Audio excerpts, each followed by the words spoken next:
let's see. Yeah. Ooh, smooth. Going live. Okay, awesome, awesome. Okay, everyone out there, welcome back to Odys Talks after a short break. It was like 2 weeks without new episodes, but yeah, either way, we're back on track. Uh, Naturally, this show is brought to you by Odys Global, your one-stop marketplace for age domains, websites, and additional services, including 301 redirects, fully managed hosting, EAT audits, and topic clusters. You can also get domains and websites from us in installments. In case you're interested in doing that, just get in touch with our team through our website, and they'll help you out. Today, I'm joined by three terrific experts, professionals, just legends. It's Charles Float, Vaibhav Kakar, and Georgia Tan. I'll let the guys introduce themselves in a second. Just make sure to like this video, subscribe to the channel if you should not yet subscribe to not miss out on new episodes and whatever stuff is going to be released, like new interviews and shorts. And yeah, guys, why don't you go on and introduce yourselves? Georgia, since you were the only lady here, why don't you go first? Yeah, ladies first. Yeah, precisely. So I'm co-founder of SwitchKey Digital. We're SEO and UX and CRO, SXO consultancy. I'm also been like an SEO public speaker. I met Valve at SEO Estonia last Friday, which was awesome. I was talking about like helpful content, how to like engage and rank in 2024. And I'm based in Sydney, but yeah, it's been great to travel to Europe. I'll be going to Chiang Mai SEO to speak there later this year as well. Yeah. Awesome, awesome. Thank you. Vaibhav. Sorry, Charles, I'll keep you on the sideline. Hi everyone, I'm Webhav. I run RankWatch, which is a SEO software and digital web solutions. We are an agency for agencies. We have around 350 people working with us right now, and I've been doing this for almost 20 years now. 2004 was the first ever internet website I launched, and yeah, love playing with algorithms, love doing SEO, everything around it, and very glad to be here today. Awesome. And the man, the legend. Come on. Hey, I'm Charles Float. I'm an entrepreneur and investor from the UK. I'm currently based in Thailand. I operate charlesfloattraining.com, High Rise Links, SEO.careers, SEO.stream, and a couple other businesses, as well as a multi-million-dollar site and domain portfolio. And I've been in SEO for about 15 years now. Cool. Awesome. Awesome. We've got some like, hard hitters here. All right, let's roll. Ladies and gentlemen, we are live. That was some fun feedback loop. Yeah. All right. So considering the main topic of this discussion, this conversation, I would like you guys to start off with your thoughts on why optimizing websites, like in general, or specific pages, the headers, the footers, everything, optimizing them for the user is extremely important because a lot of guys just don't give a shit about that, right? And then things go down the drain. uh, in particular, when I met Georgia in Tallinn, it was on the boat party. She said that her agency is specifically focused on like merging UX and SEO, which was really an unusual like sort of concept. Like it's both of the things are all around the place. Both of the things are on the top of everyone's minds, but no one actually speaks about like merging these concepts ideas together. So why is it important to take care of user experience when it comes to websites and search engines? I mean, I think I can start off with the elephant in the room, I guess. And we had the Google leak like earlier this year, and like even from that, SEOs had always suspected that how important user engagement and clicks actually was, and that has now been confirmed. And I think like the way search is going, it really is just going to become more and more important to like what search engines are going to reward and what users want and what they're looking for is going to just really merge together like so much more. So that's really more of the premise of why like focusing on the user is just so important. Mhm. So basically, we are in Google's kingdom, right? It's Google is the king, and if we have the same thought process as Google, what does Google want? Google wants the user to have the best experience, because that's the game of Google. Like, that's when people will really like the search engine. So if our aim and Google's aim is the same, which is making sure Google's users get what they want, that's the whole outcome, which everyone, like, it's a win-win situation. So it's always been there, but like Georgia said, it's just becoming more clearer, like, to the world after the leak, after actual parameters have been shown. They see Google owned Chrome since forever, like, and people have been, like, we have been whispering in each other's ears, okay, maybe they're using Chrome data signals. I don't know how Google will treat the privacy laws, because somewhere Jump Shots was closed. Jump Shots was a big company, multi-billion-dollar company, and they were actually closed because they were selling this data. Now Google is using this data for their own search engine. So there is some, like, especially with Europe, I think it's not very clean that Google is using Chrome data, but they are. It's out in the open.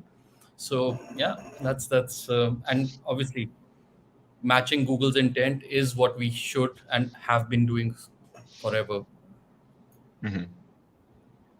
Yeah, I personally think that there's kind of two sides of the token anyway. Number one, it reinforces clicks, and we, like both Vibev and Georgia have said, we've always known that Google have used clicks, and the easiest way that we've known it prior to these Google leaks is the virality factor, right? We've seen pages that have gone viral and they've attracted hundreds or thousands of links overnight. They've gotten, crazy amounts of traffic and things, and that traffic has offset those links gaining to that website. And that website might be a DR10 or a DR20 or something, right? And without that traffic, those links to that single page would likely kind of tank that page, right? And it's a lot of those additional signals reinforce the kind of link building and other additional activities. And those user engagement signals are a really, really big factor in terms of reinforcing a lot of the other additional work that you're doing. And it's kind of the penultimate factor, right? You have to kind of tick that box off at the end for Google to actually continually rank you, because they're always testing things like CTR in the SERPs anyway. And that's why you have like the Google Dance and stuff, and you can do whatever you want, but Google will inevitably change your positioning in the SERP just to test another site. And that it might be temporarily, but that will happen inevitably anyway.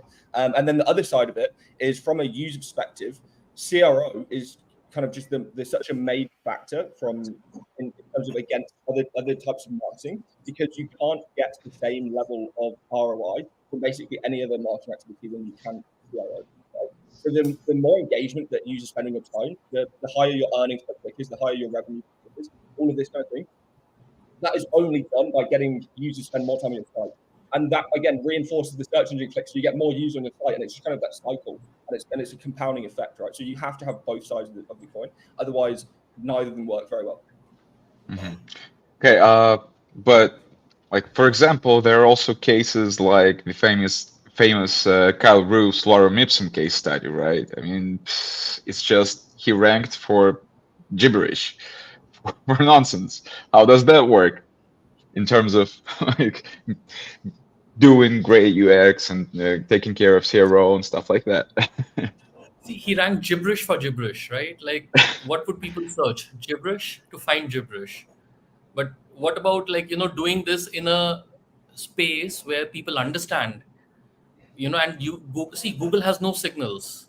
So when Google has no signals, Google has nothing to compare to, right? So because, see, it's all niche specific. Every niche behaves differently. So in a niche where there's no data, Google has nothing to compare to, and Google will rank whatever. That's why Kyle did what he was able to do. But it'll be interesting if he wants to repeat this experiment in a niche where Google has a lot of signals. And there's Interesting. also the kind of thing where it's a bias as well, where because you're number one, you naturally get more clicks anyway. So you naturally get more user engagement signals. So if you do rank number one, especially for a very low competition SERP like Kyle did, then you're naturally going to get those user engagement signals anyway, and it's going to reinforce it. And specifically for a SERP which has 20 searches a month, there is nothing to compare, like Vibab said, really. So it doesn't really matter that much. And I don't think that experiment necessarily proved anything to do with clicks and stuff. It was just more to prove that Google doesn't necessarily read content in the way that a lot of people have been describing it. They're just interconnecting words and things. It's the same premise as tokenization in AI, where words are turned into zeros and ones, basically. And it's the exact same thing that's happening in Google's algorithm. Just Google don't want to admit it, because otherwise then their whole premise of helpful content falls apart. Georgie, any thoughts on that? Yeah, I mean, I think, like, kind of adding to what Charles said, like, definitely agree. Like, not only are we looking at just getting the clicks in the first place, but then, like, this focus on the user is then about, like, how can I encourage someone to actually, like, read my entire article, to really enjoy the content, you know, and increase time on page by then exploring other pieces of content that they're thinking about next on their search journey. And really, like, how I would say it is, like, if we can think of, like, as SEOs, if we can think about, you know, what is our target audience wanting to know, and then what are the other, like, 3 questions they need to know to get to the next step in the journey. If we can, like, predict all of that and have that on our site, like, that's gonna put us, like, one step ahead. It is also very, very niche specific, right?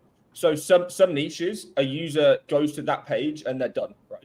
Some niches, a user has to go through 10 pages to get their full answer and to fully satisfy what they want from that intent. So it's very, very dependent on the niche in the first place. And Kyle's example is a great example of proving Google's algorithm isn't exactly what they said is in the tin, but it's not the best example of ranking for keywords that matter and that are, you know, competitive in nature, right? Right. One thing I'd like to linger on is the fact about that like we're all in Google's kingdom, right?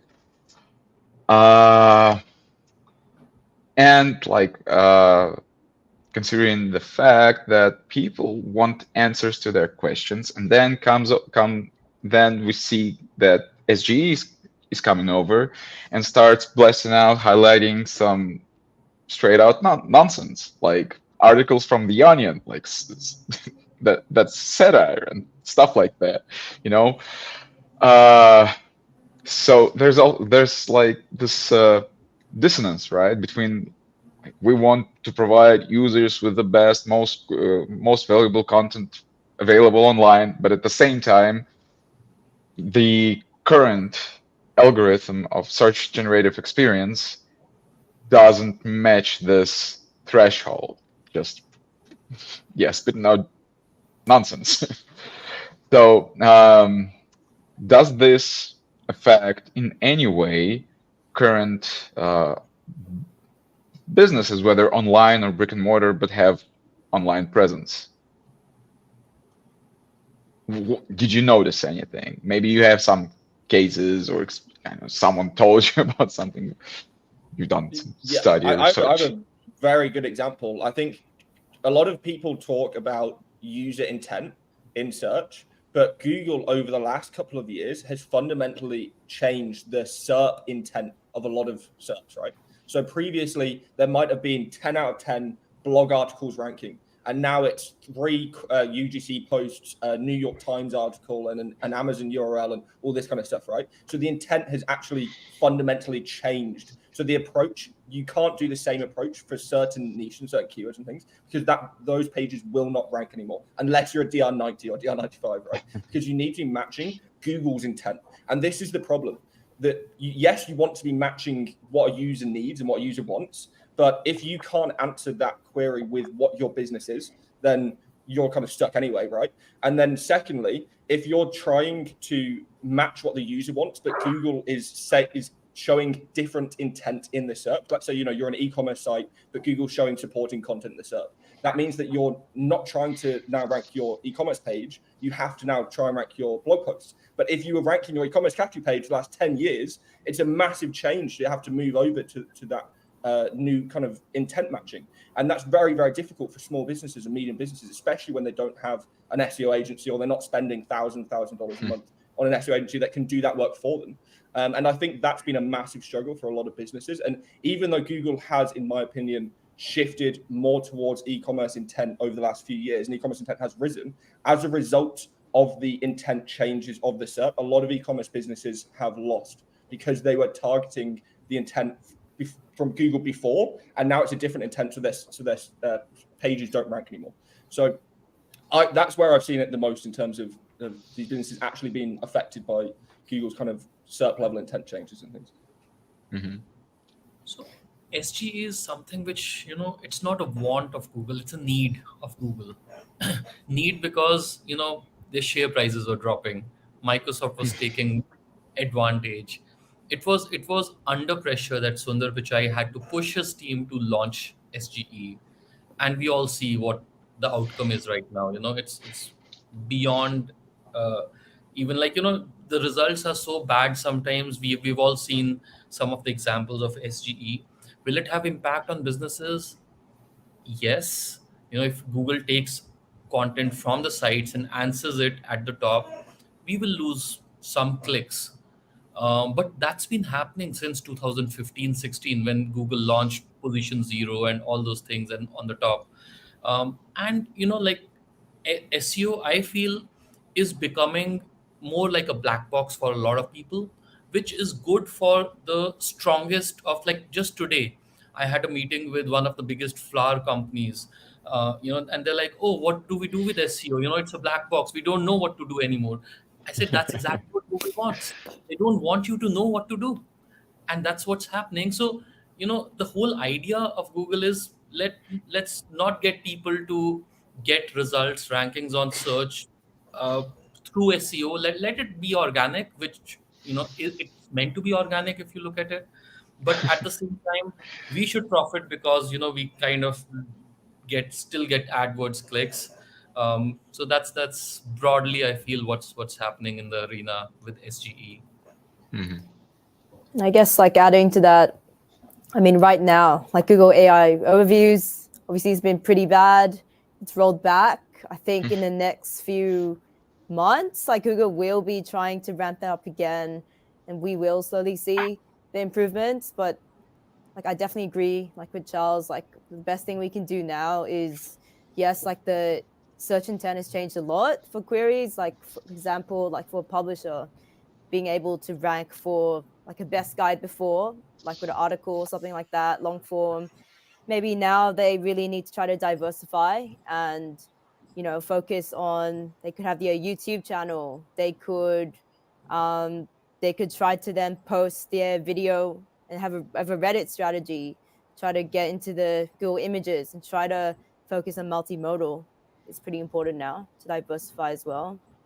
Mm-hmm. And something that was interesting was there was a generative engine optimization research piece that was published now 6 months ago, but these researchers from the States were they tested with their own generative engine and Perplexity to see how can we actually manipulate the generative results to so that as a website, as a business, we can show up first. And they kind of mentioned being able to basically show that you're trustworthy and credible to the generative engine, by adding statistics, citations, and even being more authoritative in the language really helped.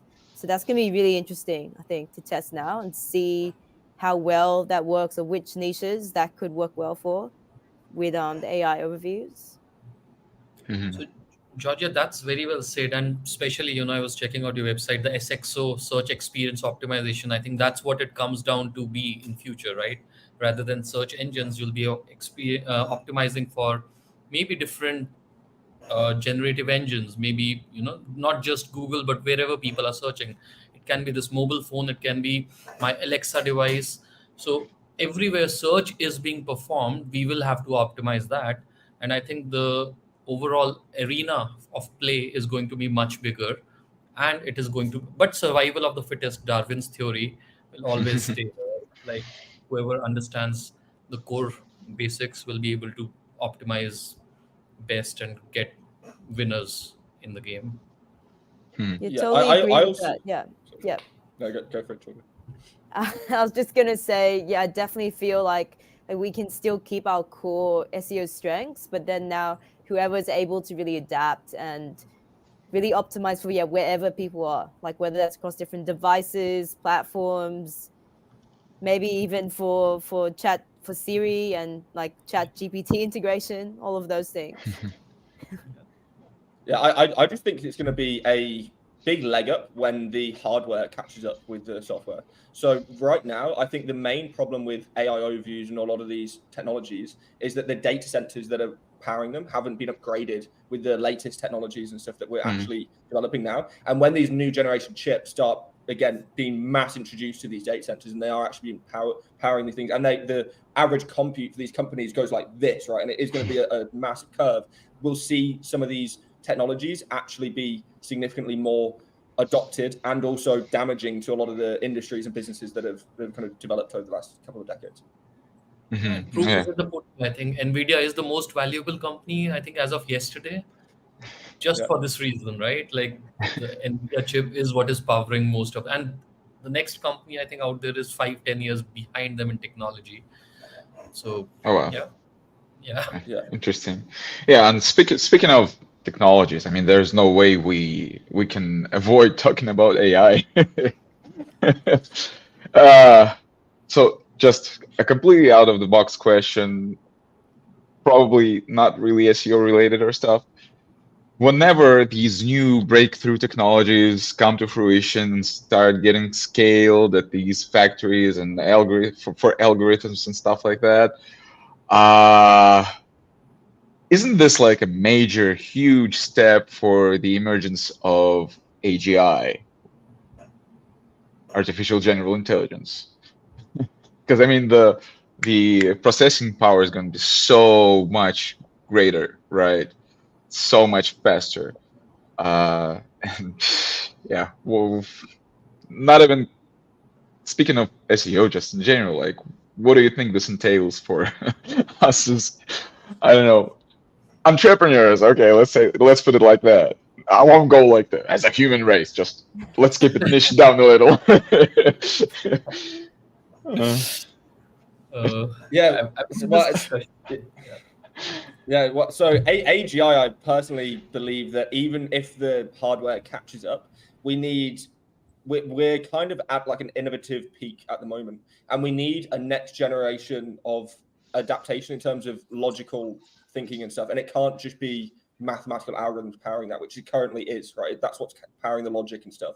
There needs to be another innovation to be able to get there. I don't know if that's going to be, 2 years, 3 years, 4 years. Currently, the markets, like the betting companies, are betting that it's going to be about 4 years and 4 months. I think right now. That's what they're gambling on, and they're not that wrong a lot of the time, right? Like they're currently betting on all of these elections and stuff and things, and they tend to get them pretty right. So it'll be pretty interesting where we kind of go from here with AGI. But I don't think that that's the major threat to our businesses anytime soon.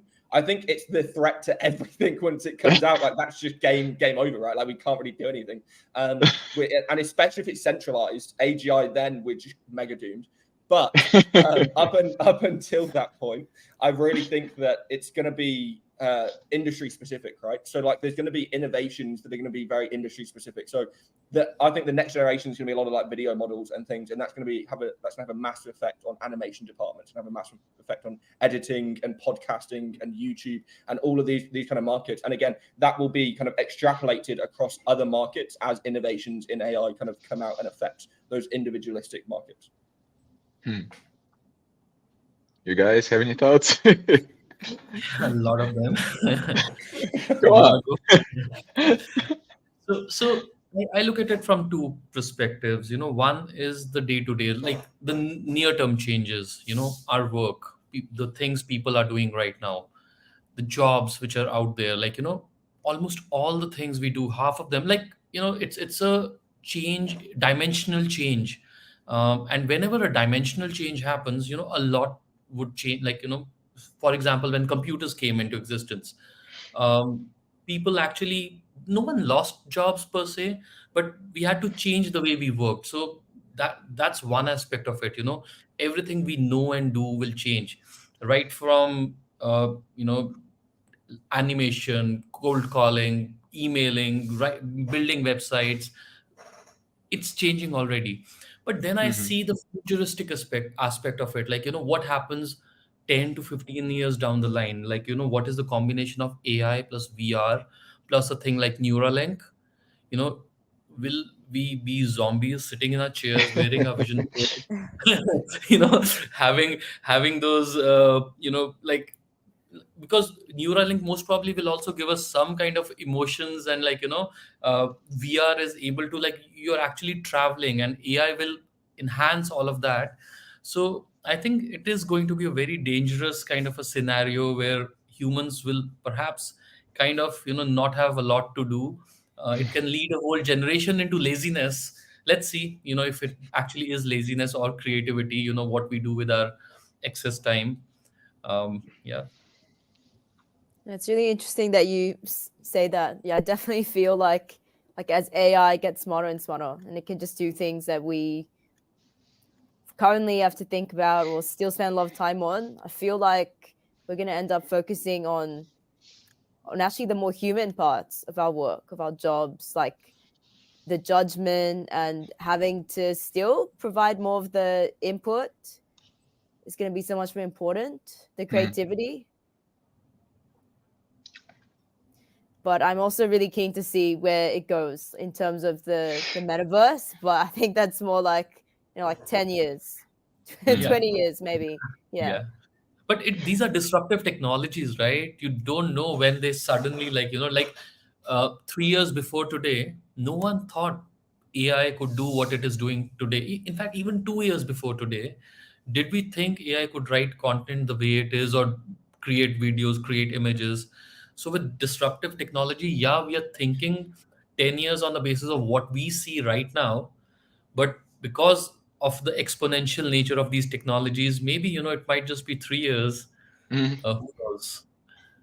I think you Yeah. have to be stoic about the situation, right? So you can't really be trying to pre-plan. Like, people used to have 10-year, 20-year plans. I think they are kind of gone now, unfortunately, for most businesses, most things. Even when it comes to like government plans and things like that and stuff, they seem to be having massive changes on the horizon and things. I think that will start to come into fruition very quickly.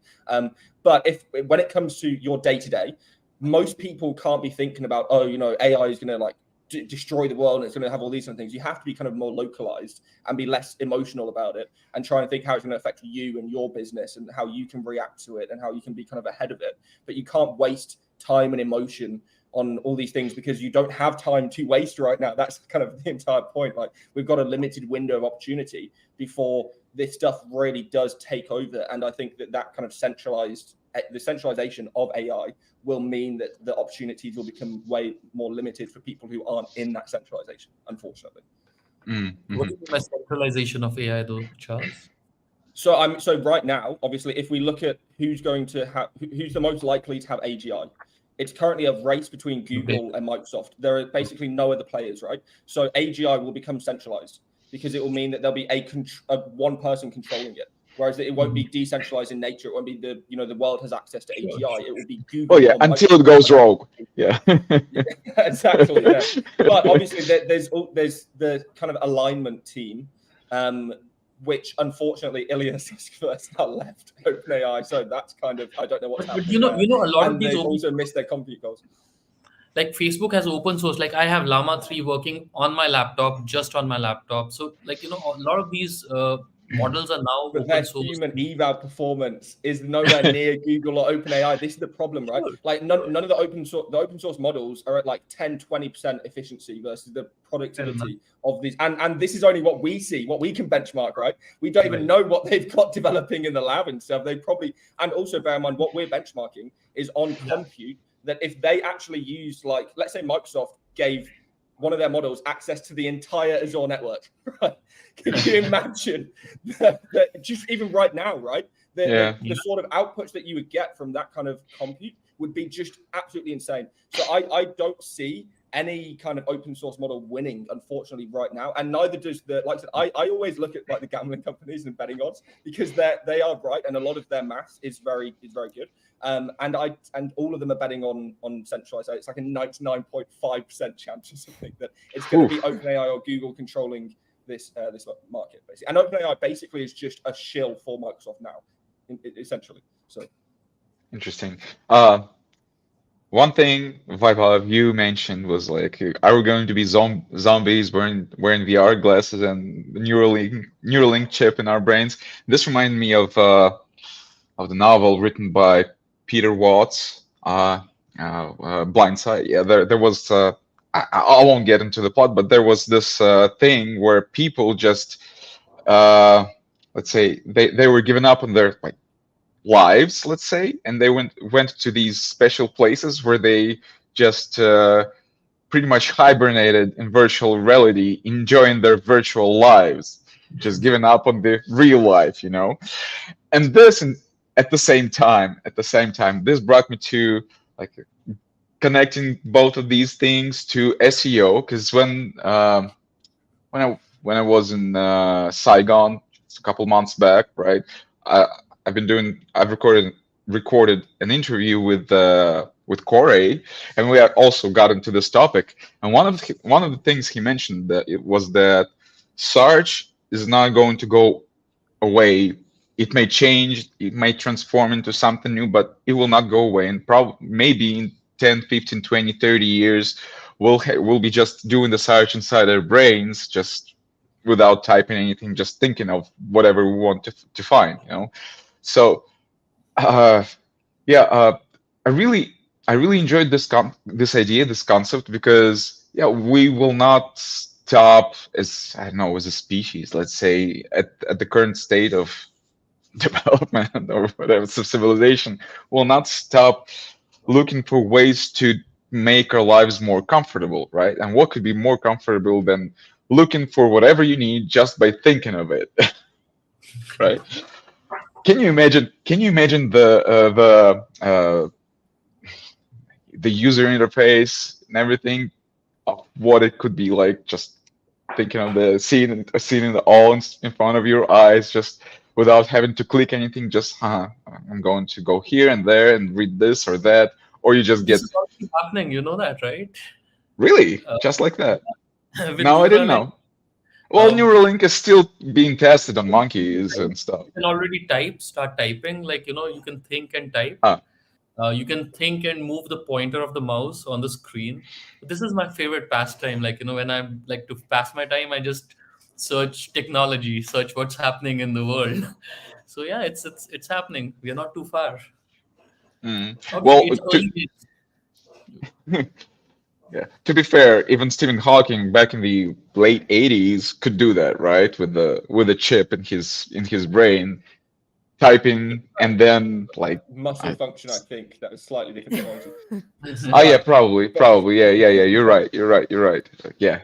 But I do think that the main problem that we need for that technology is that we first need to like map the human brain, and the way we're doing it is like you scan layers of a brain, and at the moment to do it would take us like 25,000 years to just scan the layers of the brain.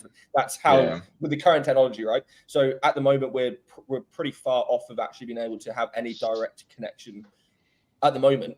With Neuralink, it's analyzing like wavelengths, it's like electrons and how they fire off and things, and that's how it's reading stuff, which is, and even then that's only looking at something like 120 brain connections, and there's like fucking 100,000 or something, right? So we have to do the technology right now is at like 0.1% of what it needs to be at, right, for it to actually be effective.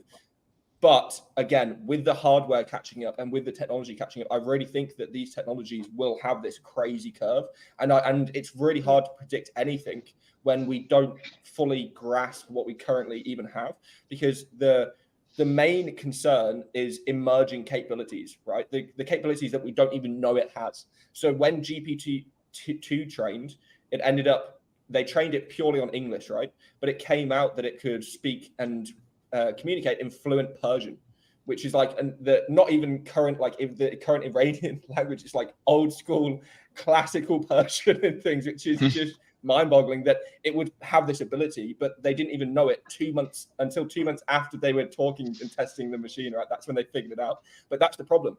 If it suddenly turns around and has the ability, and we've already implanted it into our brains and stuff, that's when it starts getting dystopian and scary, right? Because we don't know if it could do something before we actually have it already there, which is the scary part. But I do think that the kind of whole world is just going to look very, very different in 5 years, 10 years, 15 years, 20 years, because of this crazy advancements that we're going to see because of these curves and because of these emerging capabilities and things. And I don't know if it's going to be a good thing. I don't know if it's going to be a bad thing. This is the brilliance of the world. But and also I think it's just a reflection of humanity, right? Like we're always on the edge of like just in annihilation, basically. But I think that's just like part of humanity, right? We're like tribalistic and self-destructive, and I think that eventually we kind of need AI to like clean up the world and clean up humanity. Regulate us, stupid humans. We need a political stream for this or something to go down, because that's a whole nother board game to be played. Yeah, there's not necessarily a question, probably an interesting take in our in the YouTube chat by Max Girachi. So he's saying, for a transition towards AGI, it will be crucial to move beyond language alone, which is merely a good imitator of intelligence that, in a broader sense, is preferable in biological systems. And he follows up with, without embodiment and thus the ability to manipulate the environment, we will not see true intelligence emerge. The intersection of AI and robotics will likely bring the greatest leap forward. And Max is the most technically enabled guy I know, so I really that's a good respect description of it. Yeah. I don't know if you want to jump on that, just share some ideas, or we can move on. One point is coming to my mind with centralization and decentralization. Charles, this might be a good project for crypto. Like, crypto world loves decentralization. If someone builds an open source AI decentralized project on the blockchain, that might become the new hit project. I think there might be some already actually. Work. I think the only problem with blockchain is it's like the amount of data that we need for AGI is like, I don't think we currently have a technology that that has the ability to store that amount of data in one. This is the other thing, right? You also need to have that data in like one environment that's accessible, and that becomes, you can't have it across like data centers across the world and things, because that's not interconnectable instantaneously, right? So if they can have Bitcoin as decentralized, like I'm sure they have a lot of data in the So for AGI, I mean, you need like instantaneous realization of data, so you can't have latency, right? So it needs to be, the data needs to be stored, basically. So I kind of wanted to follow up on I don't actually want to butcher his name, so I'm not going to say it. But Max. Yeah, that's Max, right? Yeah. Max. He had some really good points about robotics, and that we need to have that interface with the world to have like real intelligence, and that even if we're having like phone calls and video chats with ChatGPT and stuff, it still needs us to be the physical embodiment. And I think that until we have got that, robotics also has got its own limitations because of like battery tech and all this kind of things, like portable data and all like compression, and there's so many problems that need to be solved that I do. But then again, also because of AI, it's going to solve those problems. So like it's this like loop of we're going round and round, right? And I this is why it's so hard to predict when anything's going to happen, because it's really hard to see which technologies which need to interact with each other for that leap to happen are going to actually be realized. Right? Mm-hmm. I think let's talk SEO and user actually. I was going to get into that, but my last George, you wanted to say something. Yeah, I think I still feel like to really get that to get to that where we, what we've been talking about, it's going to take longer than we think, because the human brain is so complex. Like Max said, moving beyond just words, and then how we're going to integrate that with the human body And then, not to mention, I'm sure there's going to be more morality like may come up, and all regulations, all these different bodies. I feel like that's going to slow us down, Yeah. but it'll be cool to revisit, like, say, when we're in 10 or 20 years from now, and see where we've gotten. Hmm. But in the shorter term, I guess, I think AR and VR is definitely a lot more tangible.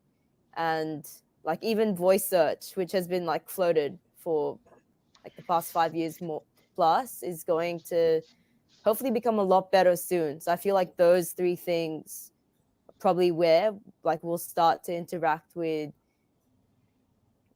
differently, like in normal life, and where like SEOs should be thinking about like how we could start like getting a head start now, optimizing for that. And some brands are already investing a lot more into AR and VR, and that'll be really impactful, I think. Hmm. Yeah. Yeah. I really agree with the voice part there, because if you've ever spoken to Craig Campbell about dealing with AI voice search, it's so good. Like no AI on the planet can understand Craig, right? It's like at this stage, and it's purely because of like the thick Glaswegian accent. And I think that's what's going to be a lot of the problem with like adoption, is what you just said, is like that with voice search, the main issue is that it doesn't understand like 50% of the population and stuff, even now. And it doesn't understand a lot of languages properly, especially with dialects and accents and things, right? So, and I think that's where AI will become massively intuitive, because it will have the training data of all of those like kind of localized accents and things that will start to be able to pick up people's voices, and that will kind of empower voice search, which will make it a lot more capable and a lot more used. So yeah, and I do kind of think that queries on voice do change from like typing, right? So that will Hmm. change on how we're going to be ranking stuff as well. Hmm. Yeah, that's interesting. All right, let's make a hard pivot. And I really wanted to pick your brains on the Google leak, because when it happened, there was so much noise about it, and at the same time, like a lot of hype, and at the same time there was a lot of skepticism about it as well. Like, this is not true. I mean, we've known all of that for the time being, and it looks like just debate. Uh, how did you perceive it? Did you find anything interesting in it for your business, for yourself, as a professional, as an SEO specialist, as an entrepreneur, and whether you even consider it as a serious thing whatsoever? So I think my answer is probably going to be like a bit boring here, but I would probably just see it as validation of that, Mm, actually like we as SEOs who are actually doing the testing day in, day out for different niches and all these different areas, we kind of already know what's working, and we're always going to be in this game where we're testing something, Google says something, they say no, we think yes, and probably going to continue down this path. So then you're getting the validation that like links are still important. Maybe it is not as tangible as Google was saying it was. Engagement and clicks being so important, I think. Yeah, some of the main takeaways. And for me, nothing much change. It's just more proof that we need to continue doing what we believed in, I guess, and we can't really take Google's word too seriously on some of these things. mhm, Yeah, for me, more than the factors in there, it's actually the duality of Google's communication which has come out in the open. mhm, What you see is not what you get. What we tell you is not what is the truth. They've been saying things since forever, and now it's so clear, with the leak, with all the factors which are shown there. And we've gotten so many people approach us. Okay, now we know that links work. Now we know that this works. Let's do it. People who we've been working with since so long, but we could not really convince them because they wanted to follow Google's mhm, guidelines per se. Now it's more clear to everyone. The world knows what the real truth is. I think that's the biggest outcome of this leak, that the duality of Google is shown to the world. And mhm. obviously all the factors which are there, like Charles has done a PhD in the leaked documents already, so I'll let him talk about the maybe individual factors which he thinks are important. But yeah, that's my take from the leak. Mhm. Yeah, no, I completely agree with both your points. The validation is 100% there. And I think that some people are probably owed an apology, to be honest, because there is some instances where some Google engineers literally like laughed in people's faces at certain instances and things. And like it's come out that actually they were right. And I think that that's kind of morally kind of questionable. And I also think that from the leak perspective, again, the validation is also just that it validates what we already knew and what our test data is already showing. But there are specific instances that actually we did learn from. So there is a lot of things that we kind of learned that we picked up on. So, but there's also the document's just that big that it's taking us a long time and like a lot of debate and a lot of insight and things like that just to go through it and get a kind of full understanding. As one example, we liked number one, to get the most out of the document, you need to be able to kind of have three things come into kind of circle for it. So you need to have the grouping of how the attributes are grouped initially, which will tell you kind of an overview of what they are. Then you need to look at how they are interlinked between each other. So how would you think that these different attributes, because they're grouped in this, how will you think they are interlinked between each other and how do you think they affect each other? Because that will then tell you what the individual ones are probably doing more than that what they're doing on their own will tell you, right? Then finally, we have the annotation.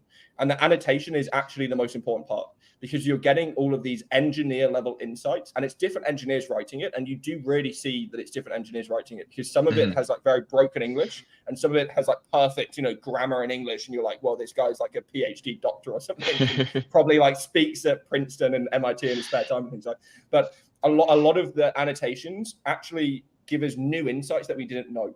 So there was specifically around nofollow. We were recently like debating with Eric Lancheris around how the nofollow attributes were worded.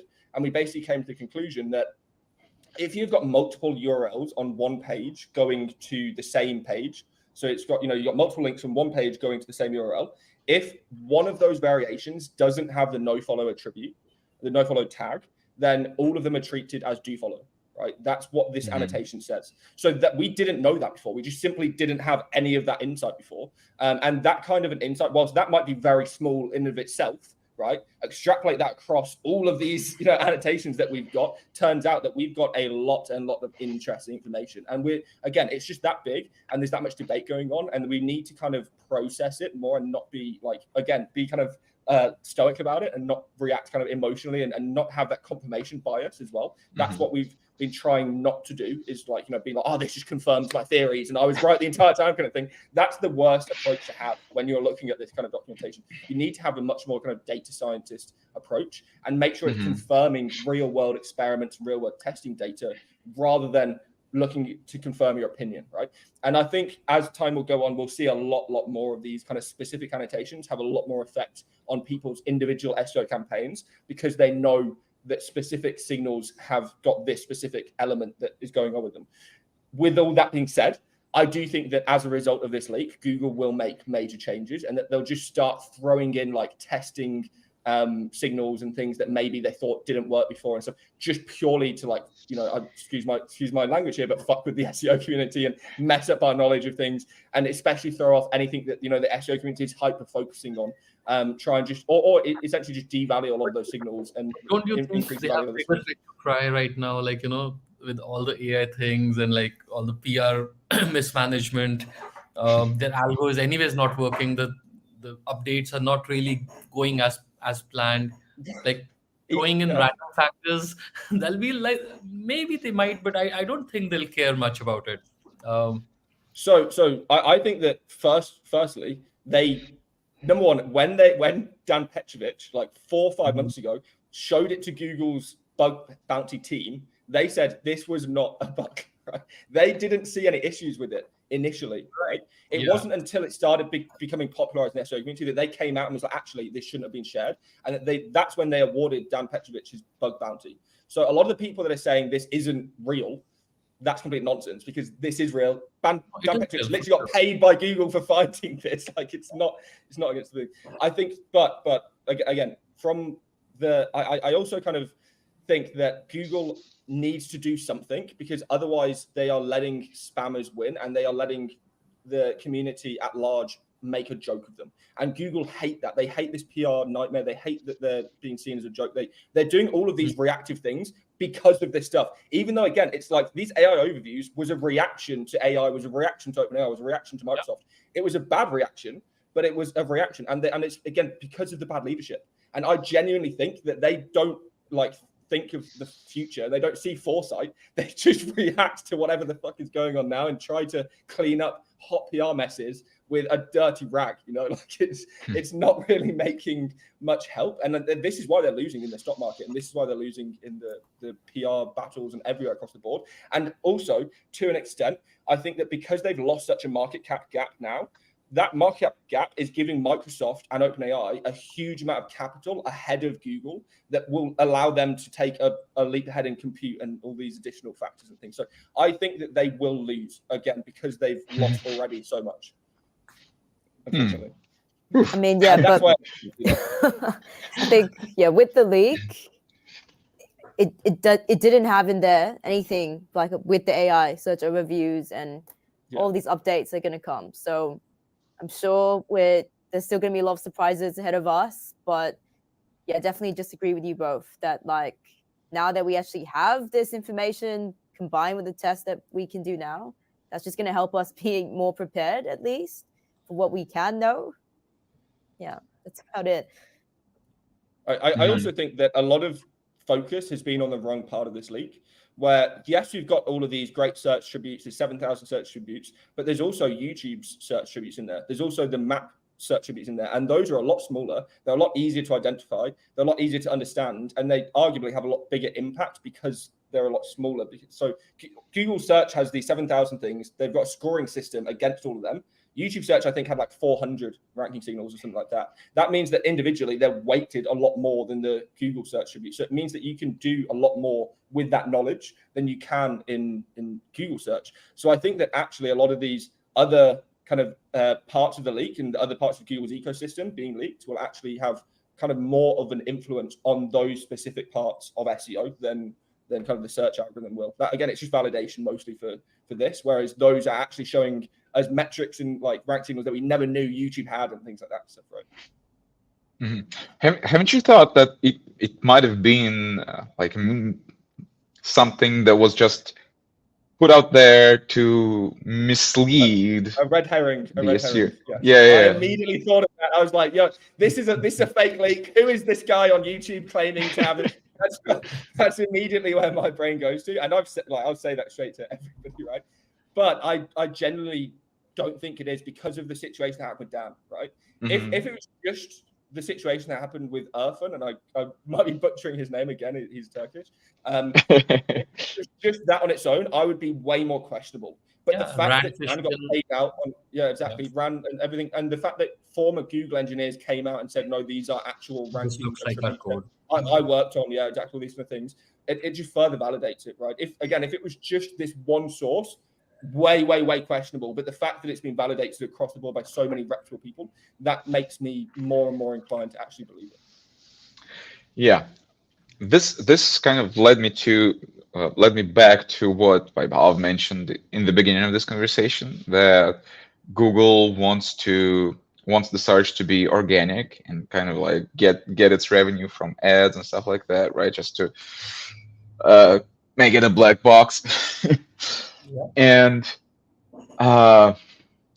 considering that and the leak, that all of this information is out there, validated a lot of things. What do you expect them, what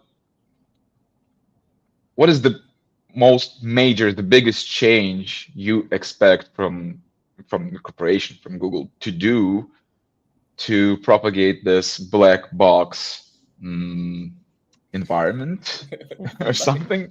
Concept? Data. Money. Data. They're blocking data, right? The more data they block, the less people will know. And that's where, some of these tools come into picture. That's where jump shots or the clickstream data helps, us. Because earlier Google used to show a lot more data. Now they're blocking the data, but that's first thing they would want to do. What else can they do? They're doing, right, like all the link penalties. All the algo updates are just to block. Each time they have an update, they see what's happening, they see what people are doing, they find a network, they block it, they find, like, they find things and they block things, they update things and roll an update to kind of, make things better in their understanding. So more or less, that's what they're doing right now to keep making it a black box. I mean, yeah, I Yeah, definitely feel that like the tools haven't really caught up, and we don't know later how much Google is going to reveal. Like, will we actually get to measure like the AI search overviews in more detail, like in Search Console? How are the third-party tools going to react? How are we going to rank track them? But then I also think, like, if for us SEOs, like if we can keep in mind that it's not just Google, and being able to then try to rank within like other places, like within other generative engines, is going to become more important too. So I think maybe we're not going to have as much exact overview of like what we have had with Google going forward. So we're gonna have to think. You're gonna have to be a bit smarter, I think, and just not have a step that we're just not gonna have as much of that data. Yeah, I Vibe I've just mentioned jump shot, and there's a very big conspiracy theory going around the circles at the moment that Google were behind shutting it down, right? So there's a lot of, again, I agree that Google are trying to control data, and that also data is, and it has been the biggest commodity in the world for a long time. It killed oil off a long time ago, and I think that with AI that just makes that way more the case. I do think that when it comes to what Google are going to do, all they're trying to do is be the corporation, right? They're trying to profiteer. They're trying to get their market cap back. They're trying to regain control of their PR. They're trying to regain control of their AI advantage that they did have, because again, they invented this technology. They just didn't capitalize on it. And there's all these things that they're trying to achieve, which again, at the end of the day, is just to achieve their corporate goals of growth and market capitalization and market dominance. There's nothing about Google, in my opinion, that, and Vibe might disagree with this, that is actually trying to make the results better for the users, that doesn't affect their goals of trying to generate more revenue from the ads. If it affects their goals of trying to generate more revenue from the ads, they will not implement that into the search. I agree with you 100%. Okay, perfect. There you go. And that, in my opinion, makes, and well, it's not opinion, it is fact, it will make search quality worse, because it makes them more onus on ads, more realty for ads, less clicks for SERPs, less optimization, it also makes it so that there's less importance for the websites and for the users to even create a good experience and create good content or do all these things in the first place, if Google aren't going to reward them for doing that, right? So there's that side of it where the internet is getting worse because Google isn't rewarding you anymore. So there's no point in having these giant, amazing expert guides anymore and stuff like that, because Google won't rank them. They're going to rank New York Times or Good Housekeeping or something over you instead. So, or even if you're going to post your own article on Reddit, and that's going to rank above your own website, right? So there's all of this stuff that is just really kind of killing the quality of search results. And it's not even necessarily Google themselves directly doing it. It's indirectly a result of their corporate profiteering. And I don't disagree with it, right? They're a corporation. They should be doing this for their shareholders. They should be making profit. They should be trying to profiteer. It's just that a lot of people in the SEO industry don't want to admit that they're doing this. This is the only problem, right? But again, the only thing I see Google trying to do is reclaw back that market cap. And I only see them doing that in the AI industry and like generating more revenue from ads. And that's going to be a nightmare for us as SEOs. And I also see Google again losing. So I don't actually see them winning in this, them doing all this in the first place anyway. And I think it's a fundamental leadership problem. Until they've replaced a lot of their executive board, I don't see some serious change, some serious positive changes anytime soon happening. Mm-hmm. I definitely agree with you both that, yeah, Google is just looking to monetize. I don't really think this has always been their goal. It's just been a lot clearer now that they have these technologies in place. But I think on a note of optimism, like if we can just focus on helping our brands, our websites be better and be the best they can be, that's who's going to win, not Google, but the brands. Yeah. Yeah. Absolutely, And absolutely. as you were saying, George, as well, the other search engines and the other generative experiences, arguably, they are a lot easier to rank in and they're a lot easier to optimize for than Google is now, right? It's a headache that Google is doing all of these things that are making it harder for us to achieve it. When actually it's pretty easy to go and like ranking YouTube videos and TikTok videos and for specific niches and ranking an eBay search and Amazon search. And arguably those kinds of searches have a way higher earning potential than Google does anyway now, right? If you're ranking for a product's name on Amazon, you will get more revenue than if you're ranking on Google. That's just a fact now, right? There's higher earnings per click and things on Amazon. So I think that a lot of people, what you said perfectly towards the beginning, was they need to find where their audience is and try and adapt to being there, especially if their audience is moving as well, as like a lot of people have done. So I work with a lot of like influencers and YouTubers and stuff, and some people in the makeup kind of area, they have completely gone off Google because most of their audience has shifted away from Google to like TikTok and Instagram and even like Pinterest and YouTube and things like that. And all of those kind of outlets are just completely shifted away from Google. So people aren't searching for, Mac makeup or whatever anymore and stuff. They're looking at what their influencers are doing, look at what Jeffree Star's fucking doing on his YouTube and stuff like that. And that's where I think if you can adapt to be in those positions, you're going to thrive because it's easier, you have higher earning potential, and you're more protected against AI and like these corporate changes and things. Yeah, so don't just rely on Google, diversify, be on other channels, be where your audience is. Yeah. Where your audience is, and just like wherever search is going, wherever people start searching, start researching on those channels, like how we can optimize. Yeah, like Charles and Georgia said. Absolutely. That's Sounds like a perfect note to wrap things up. Thank you guys for joining the conversation, for sharing your thoughts. It was a really, really fun time, and this hour flew by just like that. At least for me, I don't know about you. Uh, are you attending any events this year, like for the last 6 months, for the remaining 6 months, or not? Where can people meet you and greet you and pick your brain? If you want to share, if you're not secretive. I'll be at Chiang Mai SEO. That's in November. But right now I'm trying to go backwards actually. Think about where I want to go in October. Maybe Europe again. Maybe Cyprus. Maybe Estonia. maybe Vegas. Yeah, that's too far for me.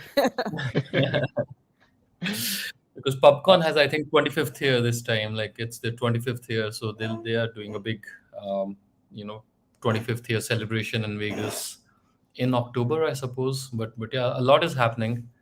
For me, it's more. I think I'll sit down for some time. Chiang Mai, yeah, maybe HREF's conference in Singapore. But yeah, that's more or less about it. Yeah, I'm just going to Chiang Mai as well. I was thinking about doing HFs in Singapore as well, but it's not looking like the biggest cup of tea for my style, unfortunately. And I love Singapore though, and it's a direct flight from Koh Samui, Right. so I could get there pretty easily. I'm doing a SEO stream in London at the end of the year, and then I'll be going to a couple of the like private masterminds and things, and that's basically it. I've been sending George, who's my business partner from SEO Careers, I'm sending him to all the conferences this year instead. So he's going to like 14 events. He's at SEO Vibes Dublin right now. So like he's at an event right now whilst we're talking. All right. Yes, sounds great. So if you're around at these events, make sure to approach these guys and shake their hands and yeah, talk to them. I think that they'll appreciate it. Once again, thank you. It was a fun time. Make sure to subscribe to this channel, like this video, so it's more visible to everyone else out there. Yeah. See you around. See you next week. Next time, just make sure you stay in the loop by following us on social media. They're there in the description box on YouTube if you're watching this on YouTube. Yeah, and talk to you guys soon. Thanks, Bye. everyone. Thank you. And